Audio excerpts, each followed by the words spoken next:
శుక్లాంబరధరం విష్ణుం శశివర్ణం చతుర్భుజం ప్రసన్నవదనం ధ్యాయేత్ సర్వవిఘ్నోపశాంతయే. ప్రణవో దేవీ సరస్వతిర్వాజేవర్వాజినీవతి ధీనామవిత్రియవతు. శ్రీ మహాగణాధిపతయే నమః. శ్రీ సరస్వత్యై నమః. శ్రీమాత్రే నమః. సౌందర్యలహరి 28వ శ్లోకము. శ్రీదేవి చెవి కమ్మల యొక్క మహిమను ఈ రోజున మనం చెప్పుకోబోతున్నాం. శంకర భగవత్పాదుల వారు ఈ శ్లోకంలో అమ్మవారు ధరించినటువంటి చెవి కమ్మల యొక్క మహిమను చాలా విశేషముగా చెప్పడం జరిగింది. సమస్త దేవతలకు లేనటువంటి విశేషమైనటువంటి లక్షణము శంకర భగవత్పాదుల వారికి అమ్మవారికి ఉన్నది అని తెలపటమే దీని యొక్క లక్షణము. అదే కాదు, ప్రతి స్త్రీ కూడా తన యొక్క మాంగళ్య సౌభాగ్యాన్ని కాపాడుకోవటానికి ఏం చేయాలో కూడా ఈ శ్లోకంలో చెప్పడం జరిగింది. శ్లోకాన్ని చూద్దామండి. సుధామప్యాస్వాద్య ప్రతిభయజరా మృత్యుహరణీం విపద్యంతే విశ్వే విధిశతమఖాద్యాదివిశద కరాళం యక్ష్వేణం కబళితవతః కాలకలనా న సింభోస్తన్మూలం తవ జననీ తటంకమహిమా. సుధామప్యాస్వాద్య ప్రతిభయజరా మృత్యుహరణీం విపద్యంతే విశ్వే విధిశతమఖాద్యాదివిశద కరాళం యక్ష్వేణం కబళితవతః కాలకలనా న సింభోస్తన్మూలం తవ జననీ తాటంకమహిమా. నేర్చుకునే వారి కోసాన్ని విడదీసి సుధామప్యాస్వాద్య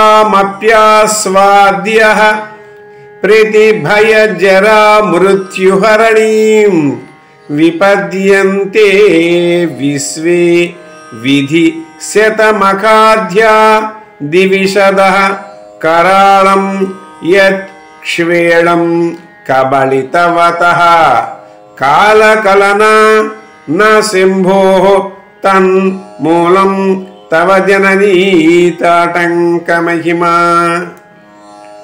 అర్థాన్ని చూద్దామండి. హే జననీ, విధిశతమఖాద్యాః విధి విధాత అయినటువంటి బ్రహ్మ, శతమఖ ఆద్యాః శతమఖము అంటే 100 యజ్ఞముల చేసిన వారు అంటే ఇంద్రుడు, ఆద్యాః మొన్నగువారు, విశ్వే దివిశదః ఇతర దేవతలు అంటే బ్రహ్మ ఇంద్రాది దిక్పాలకులు సమస్త దేవతలు కూడా ప్రతిభయజరా మృత్యుహరణీం ప్రతిభయ మిక్కిలి భయంకరమైనటువంటి జర ముదుసలితనమును, మృత్యు మరణమును, హరిణీం హరించునది అయినటువంటి, సుధాం అమృతమును ఆస్వాద్య అపి త్రాగినప్పటికీ, విపద్యంతే ప్రళయకాలమునందు విపత్తును పొందుచున్నారు అంటే నశించుచున్నారు. బ్రహ్మ ఇంద్రాది సమస్త దేవతలు కూడా అమృతాన్ని ఆస్వాదించినప్పటికీ కూడా ప్రళయకాలములో నశిస్తున్నారు.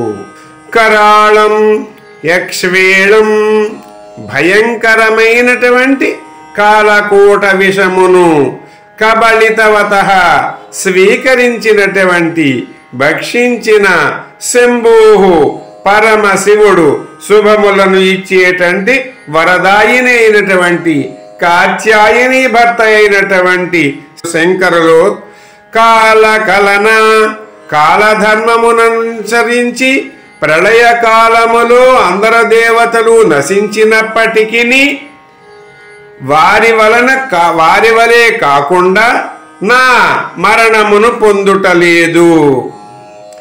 తత్మూలం ఆ విధమైనటువంటి నాశనమును మరణమును పొందకపోవటానికి కారణము తవ తాటంక మహిమ, అమ్మవారి చెవి కమ్మెలకు యొక్క మహిమ అని చెప్పేసని ఇక్కడ శంకర భగవత్పాదుల వారు చెబుతున్నారు. తాత్పర్యాన్ని చూద్దాని.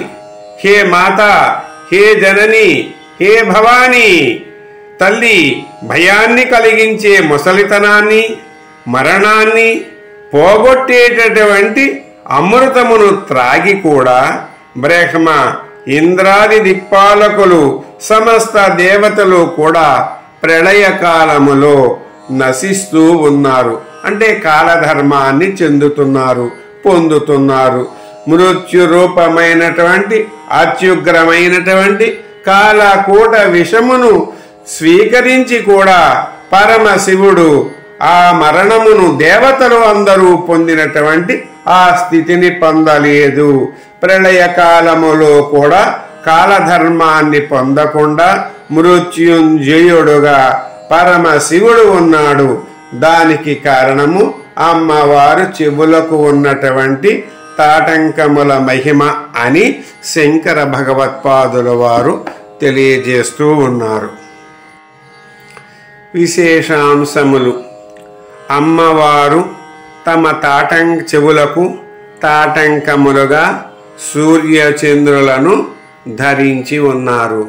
సూర్యచంద్రులు ఇద్దరు కాలధర్మాన్ని నిర్ణయించేటటువంటి వారు.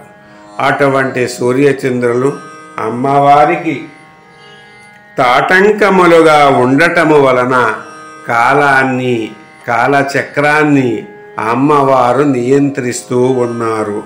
అటువంటి అమ్మవారి పరమశివునికి భార్య అవటము వలన మరి ఆయనకు నాశనము లేదు అని చెప్పేసని తెలియజేస్తూ ఉన్నారు. సువాసిని లక్షణములు. మంగళసూత్రాలు, కుంకుమ బొట్టు, ముక్కు పుడక, చెవి కమ్ములు, మట్టెలు వీటిని కలిగి ఉన్నటువంటి వారిని సువాసినులు అంటారు. అదే విధముగా మంగళసూత్రములు, పసుపు, కుంకుమ, గాజులు, చెవి కమ్ములు ఈ 5 ధరించినటువంటి వారిని ముత్తైదువ అంటారు. కాబట్టి స్త్రీలు ఎప్పుడూ కూడా వీటిని విడివకూడదు అని చెప్పేసని విశేషముగా ఇందులో చెప్పడం జరుగుతోటి. తాటంకధారణం స్త్రీణాం భర్తృ ఆయుష్యవర్ధనం. తమ భర్తల యొక్క ఆయుష్యవర్ధనానికి ఈ వస్తువులు ముఖ్యమైనవి కాబట్టి వీటిని ధరించమని చెప్పేసని, వాటిని ఎప్పుడు విడిచిపెట్టవద్దని మరి శంకర భగవత్పాదుల వారు ఈ శ్లోకము ద్వారా తెలియజేస్తున్నారు. అంతేకాదండి, లలితా సహస్రంలో చెబుతున్నారు, కామేశ్వర ప్రాణనాడి. పరమేశ్వరుని యొక్క ప్రాణనాడే అమ్మవారటండి. మరి కాలహంత్రి, కాలమును నియంత్రించేటటువంటి శక్తికి అమ్మవారికి ఉన్నదిట.